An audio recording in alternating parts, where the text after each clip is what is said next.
3 out of the 4 front pages about Rachel Reeves, Keir Starmer. It was a big mess yesterday, and it's probably worth explaining to our viewers what actually happened, because Keir Starmer's making a speech in the morning about AI.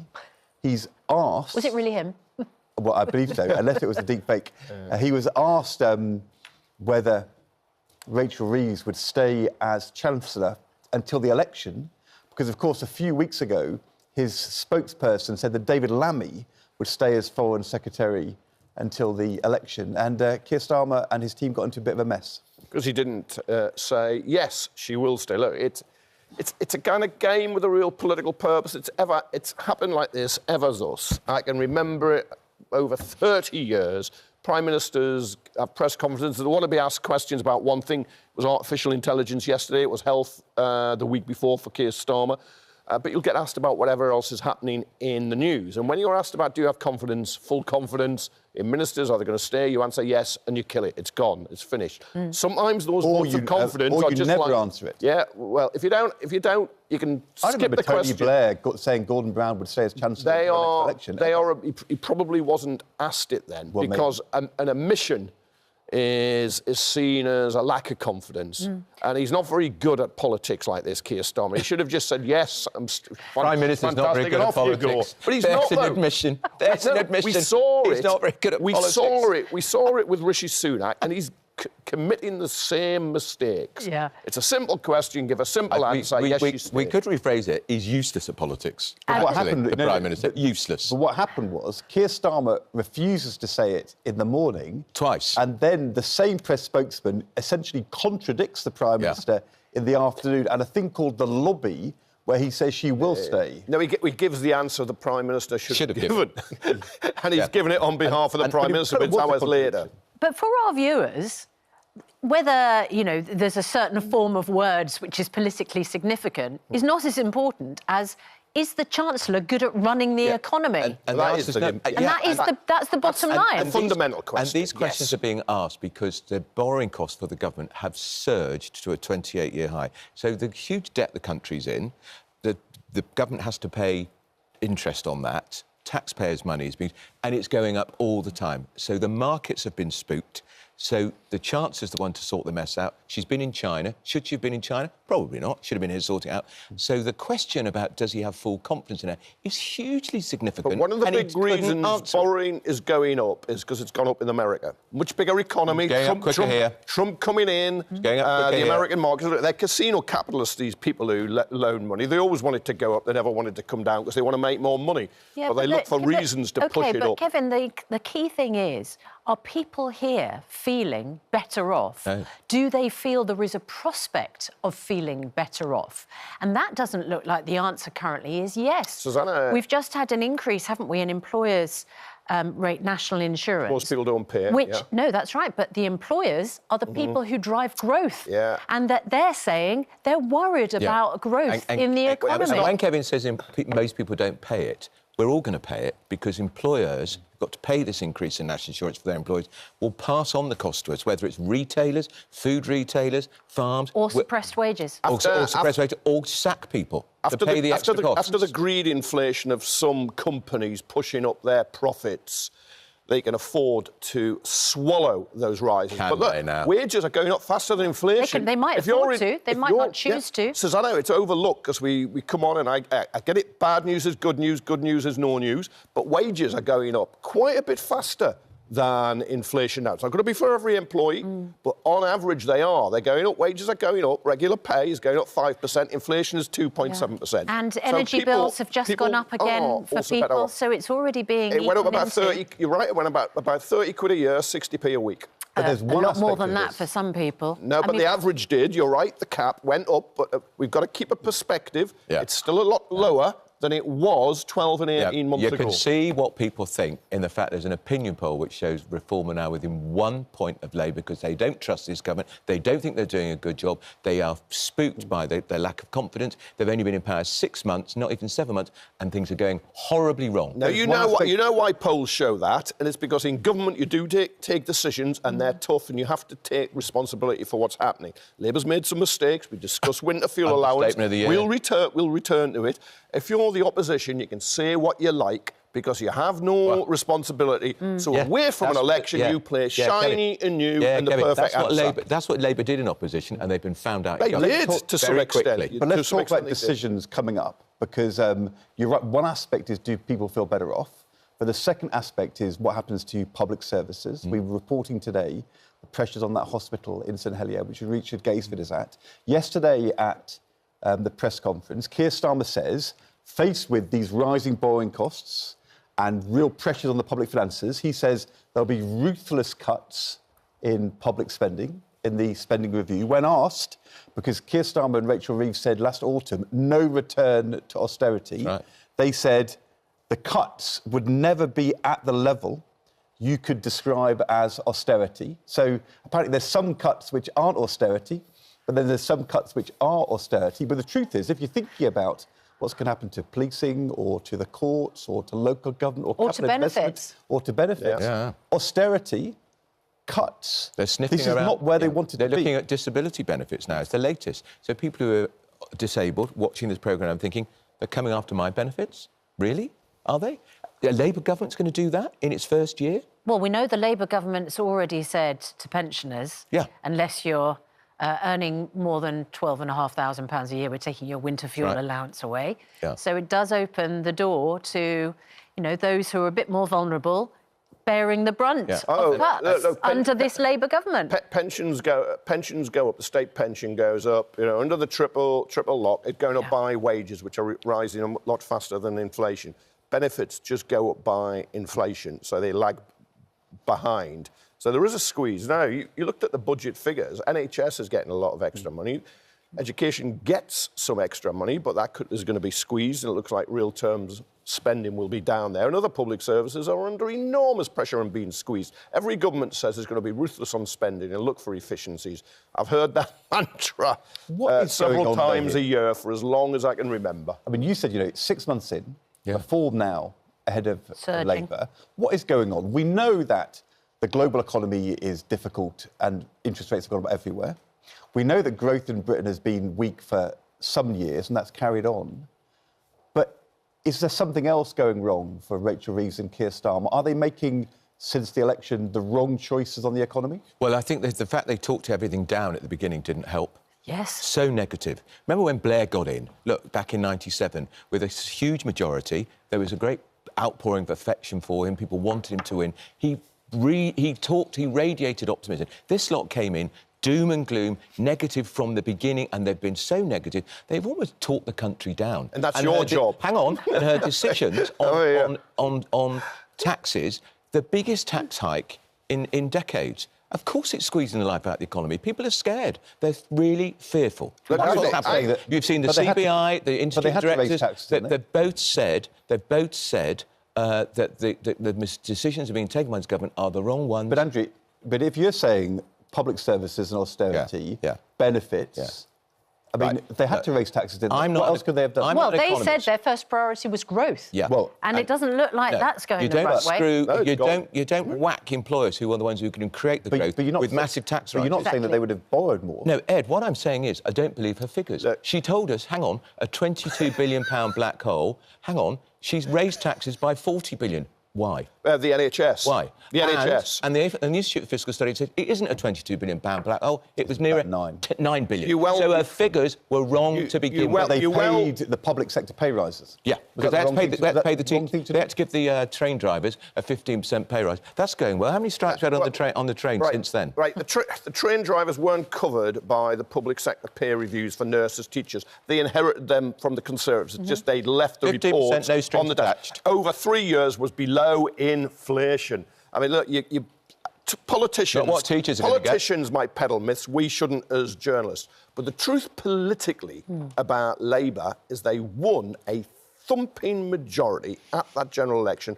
on just under 34%. What do you think, Kevin? What do you think is going to happen in the local elections? Because they'll be coming up in May, and we see reform surging. Even though Nigel Farage has got into a few difficulties recently, but is May going to be the point where the Labour government starts to feel that voters don't have, as shown by this poll, full confidence. Assuming there's no by-elections, parliamentary by-elections since then, yes, but governing parties traditionally do poorly. Traditionally, not always, but traditionally do poorly at local elections. They often have a honeymoon. But of course, Reform and the Conservatives is really a battle for the vote on the right of politics. That's what it is. It's yeah, because this poll is not good news for Kemi Badenoch either. Who's now in third place. Yeah. And if you look at the defections in councillors and political figures, former MPs to Reform, they're from the Conservative Party. By and large, there will be some Labour. So there's a split there then. Well, which could sustain Labour. Labour won the last general election on 34%, we'll say, just round figures. Labour's vote went up 2%, massive 2% from the previous election. The Conservative vote came down 20% from 44 to 24. You're right to say the local elections are a big deal. They're not the biggest deal because they're not huge local elections. It'll be bigger next year. But if you are a member of Parliament, if you are a councillor, and you read in the newspapers the winter allowance being taken away, why is the economy not growing, Rachel Reeves under pressure, cuts coming up, that is all worrying. But when it actually comes to the local ballot box, and you think, well, if this was general election day, I would lose, that is the moment when it really focuses minds. And I think if you're Keir Starmer, Rachel Reeves, you would know these local elections are a problem now. They are a big problem. And I think a lot of the surge for reform is utter dejection with both main political parties. The Tories haven't turned it round since the general election, and people are fed up already with this Labour government. Maguire's right for once. They won a huge majority, but on a very small share of the vote. No great enthusiasm for Starmer, and it's got worse. Do you think we're going to see some of the big newspapers, like the Daily Mail or the Daily Telegraph, actually deciding in the coming months to say, we agree with that disillusion with the big parties and maybe Reform should get their chance? Is that where we're heading? Well, we're a long way from a general election. No, but we're quite close to the local elections. Well, could the Mail say in the local elections, vote Reform? No, I'd be astonished. But there is a feel. She's a new leader. There's a feel the Mail would be saying, give her a chance. She's been leader, what, 6 weeks, 8 weeks? The Express in the past, backed UKIP. I have no idea what they will do. The Telegraph is definitely moving in that direction. It's certainly very, more pro-reform than it's been. I wasn't asking that as a trick question. I was just interested to know, are we, could you see, do you think those things are being debated within the senior editorial conferences of the newspapers? I'm sure, but are the tectonic plates shifting? I wonder if they are. Because of the lack of enthusiasm for Labour in that general election victory last year, I think people are fed up with both main parties because they think, what have they done? Nothing. And the lack of enthusiasm for the Conservatives and Kemi Badenoch now. There's always an attraction of the glitzy and the new and it's untried. Never been in power, so it says it's got clean hands. Would probably make a complete mess of it if it ever got in. Never mind, what the policies are and the politics of it. You might get some papers, some Tory papers, right-wing papers, and we have a right-wing press. Predominantly, most of them are on the right of politics, saying Reform or Conservatives or Reform. The issue for Reform is they can only be successful if they manage to recruit enough good quality candidates to stand as MPs, because otherwise they're just an idea, aren't they, with a handful of MPs.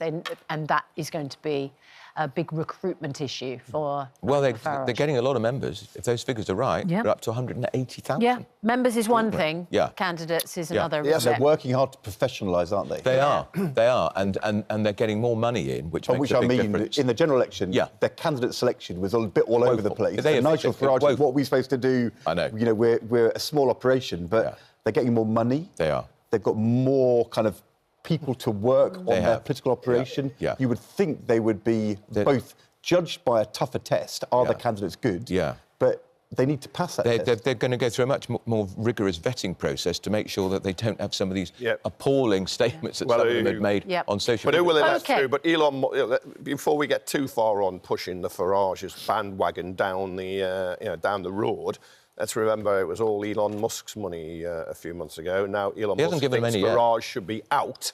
And although I think Nigel Farage says they've patched up their differences. We'll see at the inauguration. Right, let's talk about... If the economy improves, that could help Keir Starmer. What improves for Kemi Badenoch in the coming months? People got to get to know her. And find out what she stands for. Yeah, assuming they like her now than they did in November? No. And well, it's difficult because when you've only got 120 MPs, it's difficult to get your message out there. Also, Kemi Badenoch decided that she wanted to do a sort of long policy development she doesn't review. Want to announce a policy review. Exactly. Susanna, you're right. And then you leave a vacuum for... Exactly. Yeah, you need to have things that you stand for people to vote for. There's no guarantee people will like, respect or want to vote for her if they get to know her. OK, I want to talk about a very impressive woman, and that is Elaine Yates, who was on this programme yesterday morning, 75 years old. She has multiple health conditions which are exacerbated by the cold weather. And, of course, she told this programme yesterday she does not turn the heating on beyond 13 degrees. She's only cooked a hot meal in her oven 5 times in the past year. And she's been given completely conflicting messages from the Department of Work and Pensions. She was eligible for pension credit, then she wasn't eligible when she rang them up. Well, she appeared on the programme yesterday, shortly followed by Pat McFadden, and miracle of miracles, she has been rung by the Department of Work and Pensions and told, yes, you're eligible for pension credit and you can claim the winter fuel allowance. In fact, it's been paid.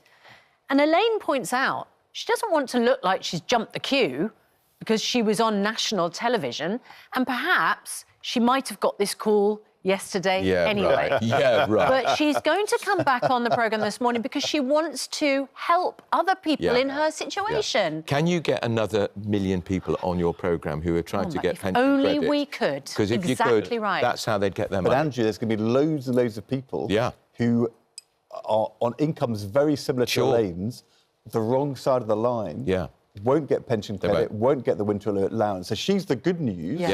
But there's very many people who won't be good news stories. I'm afraid that's right. Well, but anyway, well done, you guys, because it's Good Morning Britain what done it. £1 the wrong side of the line can cost you up to 300 quid. Because it's a cliff-top benefit. It doesn't get withdrawn gradually. And that's before the pension credit money. Yeah, you just don't get it. But no, it's all the other Elaines. Do you think Pat McFadden came out of the interview studio, got on the phone and said, what is going on? I do. No. His people will have been watching. Yeah. They will have I don't believe that call was a coincidence. Yeah. They can't fiddle the figures to give her the money. She has to qualify, but finally they got it right. And she was in the system as well. Yeah, but it had been a long time. Yes, it had been a long time. She'd been told in writing she was going to get it, then she was told on the phone she wasn't going to get it. Right. We were going back to November. It's cold now. I know. She needs the money now. Luckily, she's got it, so we will help other people in the same situation when we speak to Elaine and a financial expert, Gemma Godfrey, after 7.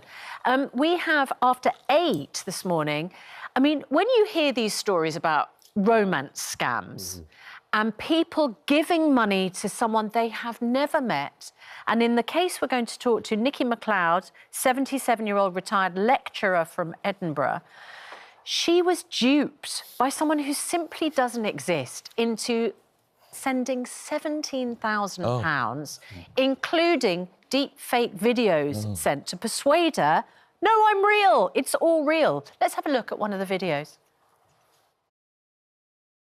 I wanted to reach out to reassure you that I am sincere and have no connection to any scams. I mean, the irony, of course. And, of course, a fake AI video is going to say, I'm not a scam.